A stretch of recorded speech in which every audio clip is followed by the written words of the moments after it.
Përshëndetje, jemi në podcast, jemi në Radar. Ditën e sotme do të flasim për një ngjarje të rëndë, një ngjarje që është trajtuar gjërësisht në media, por do të ndalemi më gjërësisht pasi her pas here ka edhe detaje që dalin nga kjo ngjarje. Po flasim për rrëmbimin, zhdukjen e Bloon Amatës. Me ne është bashkuar avokati Eduard Mullaraj. Zoti Mullaraj, faleminderit shumë që jeni me ne, avokat. Faleminderit juve. Çfarë detaje të reja ka lidhur me këtë ngjarje? Ju e keni ndjekur hapasapi këtë? Ngjarja e ndodhur më 19 maj të vitit 2010,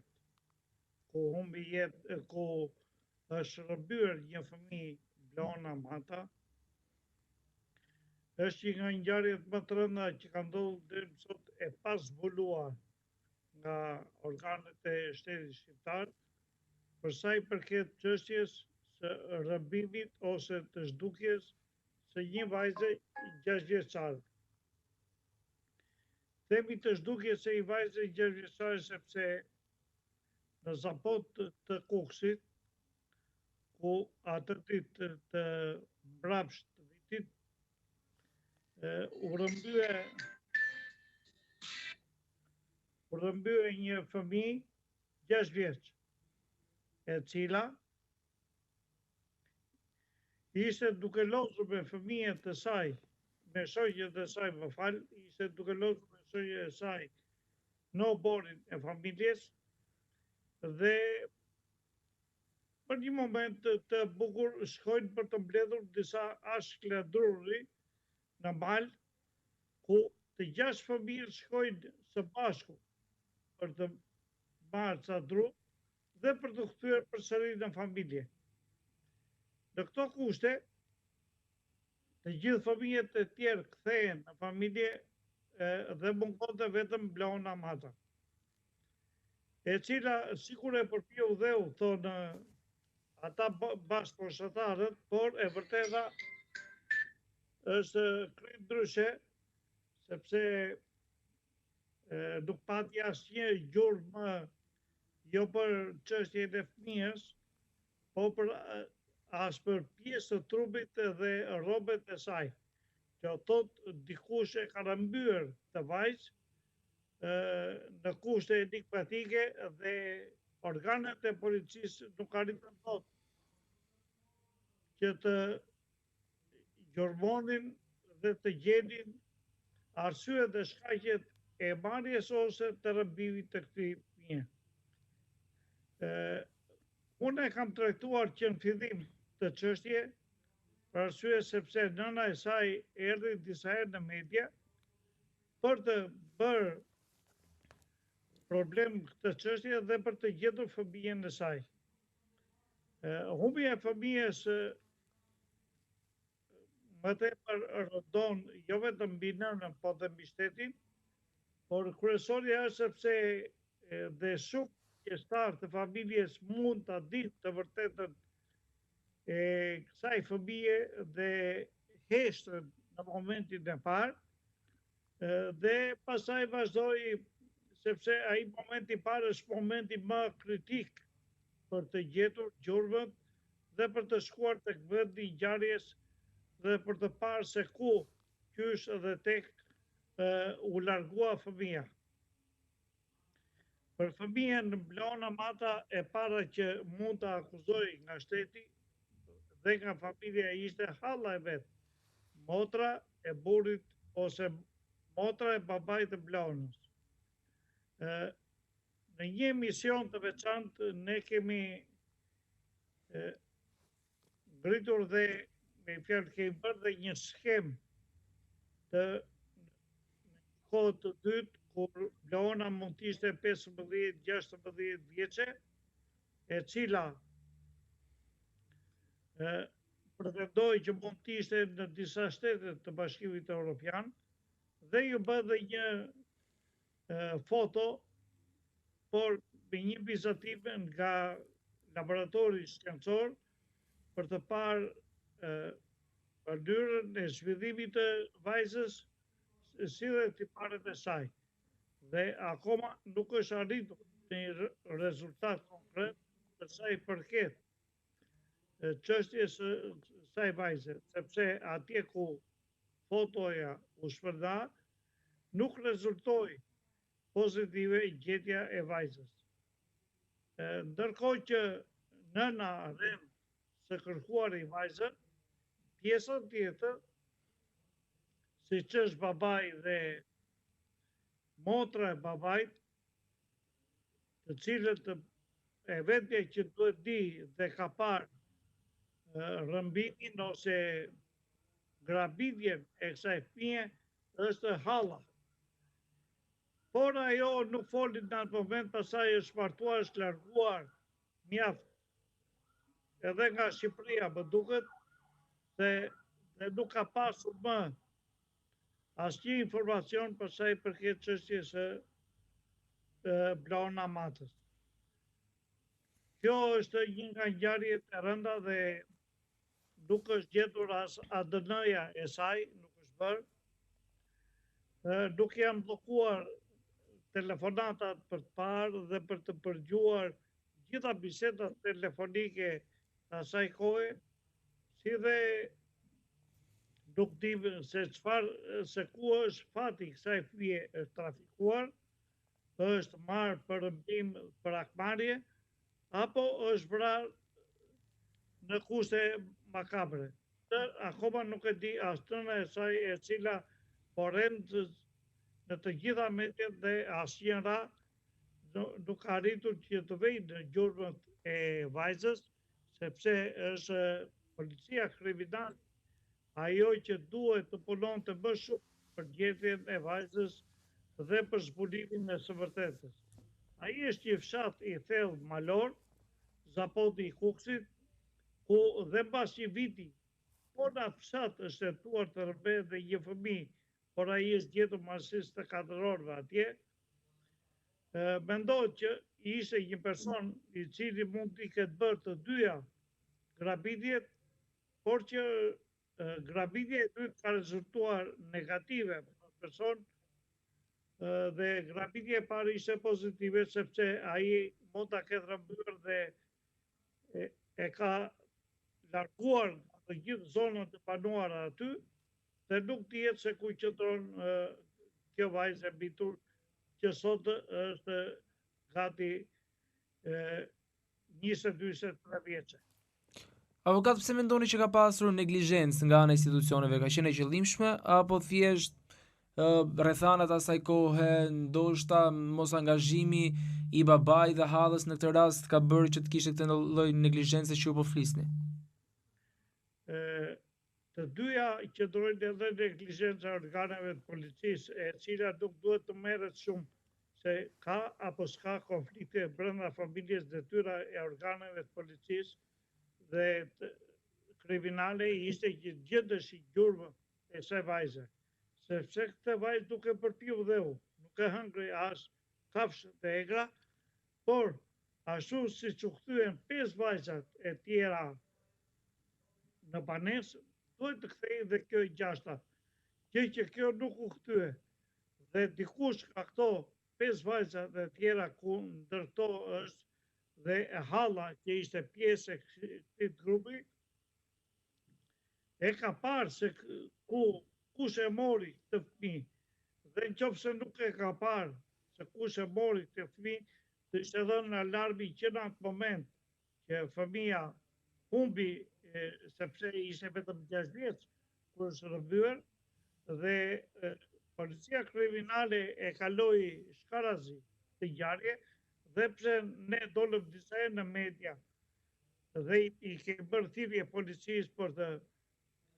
identifikuar të gjithë lëvizjet e saj, duke dhe orientuar se ku mund të ishte fëmia, por policia me atë neglizhencën e vet nuk arriti që ta zbulonte këtë fëmijë në momentin e parë. Kjo mund të jetë rrëmbimi i kësaj fëmie, ashtu siç unë kam thënë dhe në media të tjera, është pjesë e një dofta hakmarrje, sepse e vërteta do të zbulohet dhe do zbardhet vetëm kur të gjendet dhe fëmia, e cila sot mund të jetë 23 vjeçe ose dofta dhe më tepër, dhe vetëm atëherë do të zbardhet e vërteta dhe arsyeja dhe shkaku pse është rrëmbyer ky fëmijë. Avokat, flitet shumë që rrëmbyesi i mundshëm i Blon Amatës është arrestuar në para disa vitesh në Maqedoninë e Veriut, por më pas është liruar. Ka të dhëna lidhur me këtë dinamik? Për atë për cilën dyshohej se ishte dhe rrëmbyesi i Blon Amatës, të thash diçka flitej në atë kohë, por jo se gjithçka ishte e vërtet, pasi provat flasi krejt ndryshe dhe u fol do për fol që Blona është parë në Itali, është parë në Angli, është parë për Europë, por dhe pse ka lëvizur shumë foto, nuk është gjendur asnjë që t'i përshtatet Blon Amatës. Arrestimi i këtij të shtetës si Maqedonas dyshohej atë kohë, sepse për u ngritën disa akuza, të cilat nuk u vërtetuan asnjëherë të akuza, por nëse ky do përballej me hallën e vajzës, dofta do ishte gjendur edhe do ishte zbardhur dhe gjithë dinamika e rrëmbimit të fëmijës. Por mungesa e një ballafaqimi të tillë bëri që mos të zbardhej, edhe kjo e vërtet. Dhe arrestimi i tij dhe mosthirrja e dëshmitarëve të tjerë akuzës bëri që ky shtetas të lirohej nga rëndimi i kësaj akuze që ishte për rrëmbimin e fëmijës. Avokat, po flasim për një kohë ku është rrëmbyer Blon Amata, ku ka qenë një kontekst tjetër kohor, viti 2009, pak a shumë, por teksa jemi në ato vite, rasti Blon Amatës ka qenë sporadik, apo diku në përgjithë Shqipërinë ju jeni avokati keni trajtuar këtë çështje, ka pasur edhe ngjarje të tjera rrëmbimi, pra ka qenë një fenomen që ndodhte në ato vite, jo një rasti shkëputur. Nëse do flasim për rastet të përgjithësi, rastet nuk e ngjajnë njëra tjetrës, por rasti Blon Amatës në zonën e Kukësit, ku tentua që, ashtu siç e thash pak më lart, ishte dhe rrëmbimi një djali, po në moshën e Blonës, por ai u gjend pas 24 orëve pastaj në stall Lopës, vërtetoi se filloi si fenomen rrëmbimi i fëmijëve të vegjël. Por rrëmbimi i Blonës nuk ka të bëjë me fenomenin e trafikimit ose çiftit. Ne që jemi marrë me çështjen e Blonës, mendojmë se rrëmbimi e zhdukja e Blonës ka të bëjë me pjesën e një akmarrje ose si themon anë negativiteti ndërmjet babait të Blonës, nënës së Blonës, familjes së babait Blonës dhe një familje të tretë e cila përflitej atë kohë, që ishte bërë pjesë për rrëmbimin e Blonës. Prandaj them që çështja e Blonës, nëse do të shtrëngojë fort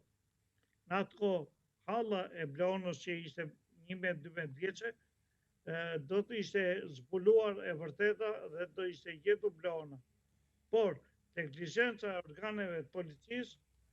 bëri që Blona mos të gjendej, të humbeshin gjurmët dhe të mos merrej më njëri me çështjen e Blonës. Të merreshin vetëm disa media për sa i përket çështjes së Blonës, organet e policisë kërkojnë brenda kuadrit të teritorit të Republikës Shqipërisë, por Blona nuk është pjesë e teritorit të Republikës Shqipërisë. Blona është jashtë teritorit të Republikës Shqipërisë, është diku sot e rritur në një shtet të Bashkimit Evropian, pretendoi për në Angli, por me sa duket akoma nuk është rënë në gjurmët e Blon Amatës. Çfarë duhet bërë ndryshe, avokat? Në këto kohë që kanë kaluar shumë vite, a mund gjendet, a mund shkohet në gjurmë të saj, apo është e jetë e vështirë nga eksperjenca juaj gjithmonë? Unë mendoj se nëse do ketë një seriozitet në hetimin e çështjes, nëse do ketë një impenjim më të madh për sa i përket çështjes së Vleona Matës, unë gjykoj dhe mendoj që realizimi për të gjetur Vleonën do të arrihet me sukses dhe Vleona do gjendet, pavarësisht se nëse do shumë kohë ka kaluar, transformimi i vetë Vleonës ka ndryshuar mjaft, nuk kemi më foto të një Vleone që ka humbur sot ose dje, po kemi vetëm një foto ose një imazh të bërë nga, siç e thash, nga ekspertët e huaj para shumë vitesh, dhe kjo ishte arsyeja që Vleona nuk arriti që gjendej ose t'i bëj një portret i plot për sa i përket transformimit, ndryshimit të kësaj vaze e cila sot është rritur dhe nuk ka asnjë foto të saj, por vetëm nëpërmjet një imazhi të parafort dhe pasaj nëpërmjet një ADN-je mund të gjendet Vleona. Nuk është e pamundur, është pak e vështirë, por në kohë që jemi sot, e vërteta dhe zbulimi për Vleonën është i arritshëm, sepse sot nëse marrim kampionin e një ADN-je të nënës, dhe ku të gjithë qytetarët dhe shtetasit, qoftë vendas, qoftë huaj, pajisen me dokumentet e identifikimit duke thënë grup të gjakut, në këto kushte gjendet edhe Vleona. Por do pak punë, do dhe pak investim nga shteti. Qartë, por avokat, kur kemi qenë afër, ndoshta për ta gjetur Vleona Matën, në një moment caktuar ku shpresa ka qenë e madhe, nëna ka shpresuar dhe nga dhënat e fundit, ku mund gjendet ajo? Ka një gjurmë të saj apo është e pamundur thuajse? Jo, atëre gjurmë për sa i përket Vleonës nuk ka. Por që sot, në kushtet kur gjithçka është e kontrollueshme, mund të gjendet Vleona. Pavarësisht se mund të jetë ndruar emri, mund të jetë ndryshuar datëlindja, mund të jetë ndryshuar të gjitha gjeneralitetet, por vetëm grupi i gjakut nuk ndryshon. Që thot, nëpërmjet një grupi gjaku nënën dhe duke investuar pasaj në laboratoret e huaja të kriminalistikës, vetëm atëre mund gjendet, por do një investim të madh, do dhe një angazhim të madh për sa i përket jo vetëm shtetit, po dhe vetë familjes së Vleonës. Avokat, faleminderit shumë që ishit me ne në këtë intervistë, faleminderit shumë për detajet që ndat për këtë rastin. Nëse keni një apel të fundit lidhur me këtë ngjarje që mund ndihmonte pse jo në një zbulim, një indicie, ndonjë të dhënë tjetër që mund t'i shërbente të gjithë kësaj që po ndërtohet në media për gjetur pse jo Vleona Matën. Unë do të thoshe që ajo foto që u investua atëre dhe u bë imazhi i Vleonës, duhet të shpërndahet në të gjithë pikat e kalimit të kufirit, duhet të shpërndahet dhe në institutet e kriminalistikës, me qëllim që së bashku me grup të gjakut, me qëllim që nëse do t'jetë angazhimi serios i ekspertëve të kriminalistikës, Vleona gjendet dhe atje ku është sot.